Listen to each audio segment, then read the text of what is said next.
Hello children. As you all know about the characteristics of the living organism, living things give birth, grow, get old and gradually they die.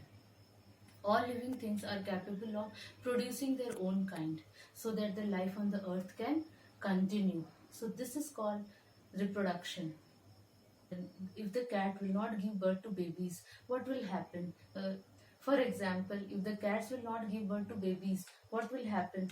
There will be no cats after some time. So today we are going to study about reproduction in animals. Reproduction in animals. What do you mean by reproduction? Reproduction can be defined as a process of giving birth to babies. Reproduction in animals can be of two types. Giving birth to babies or by laying eggs. The animals that give birth to babies include cow, dog, human beings, horses. These are all the animals that give birth to babies. They give birth to babies and also feed them with their own milk, and hence they are called mammals. You can see over here the picture of the mammal. So they have hairs on their body, and when they are born they take care of themselves. Generally the mother take care of the babies until and unless they are old enough to take care of themselves. The babies generally develop inside the mother, for it takes about weeks or months to develop inside the mother. In some animals, they give birth to only one baby, like the human beings and monkeys, but sometimes it happens they give birth to two or more babies. But in some animals, they give birth to many multiple babies at a time, and they are cat and dogs. I'll give an example. I'll show you the example of mammals over here. This is a goat and this is a cow. So they give birth to babies. Cow gives birth to a calf. Goat gives birth to kid. Now let's learn about the animals that lay eggs. Animals that lay egg include birds, reptiles, fishes, and insects. Babies that come out of the egg, sometimes they resemble the parent and sometimes they don't resemble the parent. That is in the case of butterfly. And when they grow, they will resemble the parent. First we will learn about the birds, the reproduction in birds. Birds generally lay egg inside the nest so that in the nest the eggs will be safe. The birds generally sit on the egg so as to provide warmth to the egg, and this is called the incubation.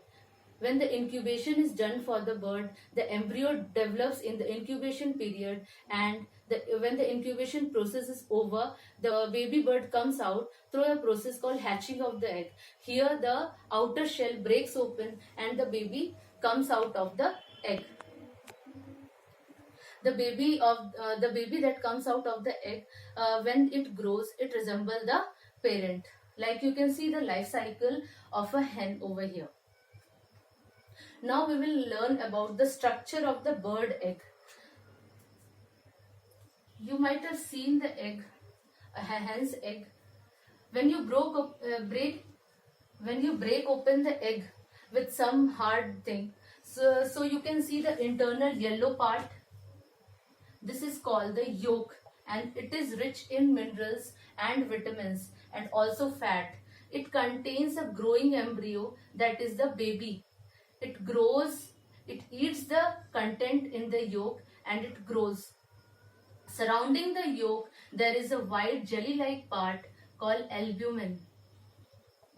And the whole egg is guarded by a shell. The outer part is the shell. There is a air sac on the broader end of the egg, and it is through which the embryo, the growing embryo, will breathe in air, and it is called the air sac. The albumin is rich in protein. The yolk is rich in vitamins and minerals, and it is storage of food for the growing embryo. This is the embryo. This black portion is the embryo. This is all about egg of a bird. Now we'll learn how the reproduction happens in fishes.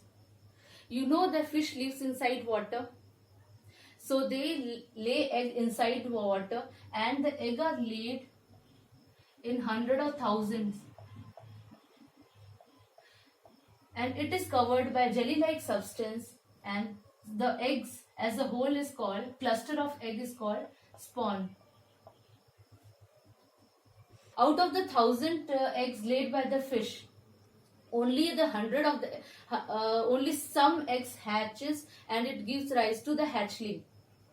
Most of the eggs are eaten by the bigger fishes, or if the hatchlings are also there, they are eaten by the bigger fishes.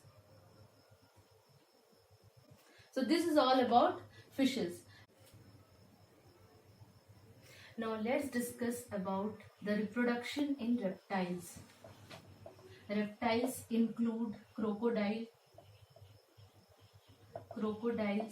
turtles, and snakes. They lay egg on the ground, and they generally cover them with the soil. When the babies hatch, they dig away and let them free. The eggs of the crocodile are covered with a leathery substance, so that when they are laid on the ground, they are not harmed. Generally, the eggs are warmed by the heat of the sun.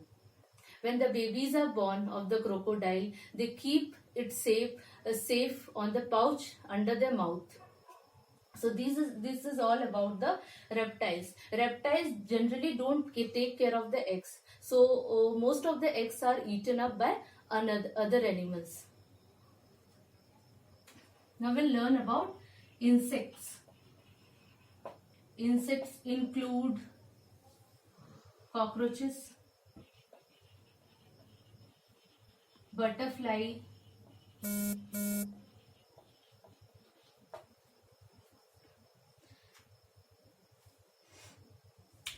insects like cockroaches, when they hatch out of the egg, they generally resemble the parent. The eggs hatch, and the nymph comes out. The nymphs resemble the parent, but they don't have wings of them. So they undergo a molting, shed their outer skin, and they undergo molting.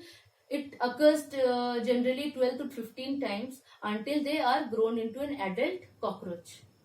This is about the life cycle of cockroach. Now comes the butterfly. Butterfly has 4 stages in the life cycle, and generally the butterfly lay egg on the undersurface of the leaf. When the eggs hatch, the larva comes out. As you can see over here, the larva resemble more like a worm than a butterfly. Larva of the butterfly is called caterpillar. The caterpillar eats leaves of the trees. It eats vigorously the leaves of the trees, and it grows. Then it follows a resting stage. That is, it develops a cocoon outside it, and the stage is called pupa. Remains in the pupa stage for some time, where it changes its shape, and when the pupa bursts open, the adult butterfly comes out. This is all about the life cycle of butterfly, which consists of 4 stages. But the cockroaches has 3 stages. So let's discuss about amphibians. Amphibians include frog, toad. Generally they lay eggs inside water, and they lay eggs in a cluster, and it is covered with a jelly. So the eggs are called spawn. When the eggs hatch, the tadpole comes out. The tadpole resembles more like a fish than a adult frog, because it has gills, and also it has tails to swim inside water. The gills to respire inside water. Gradually the tail is absorbed and the hind limbs appear, and it is the latest stage of the tadpole. As you can see over here, the hind legs is appearing, and the tail is becoming shorter and shorter, and gradually the tail is fully absorbed and the forelimbs also appear. Gradually the frog develops lungs inside it, so that it can live both on land and water. Generally, the life cycle of the frog, in the initial stage, they live inside water, and the later stage, they can live both on land and water. So, hence they are having legs to hop, they are having webbed feet, and also lungs to respire in the land. In the water, they breathe in through the moist skin. This is all about the life cycle of a frog. So today we read about what is reproduction, what are the two ways how animals reproduce, and how they take care of their babies. Also about the life cycle of a frog, cockroaches, and butterfly. Thank you.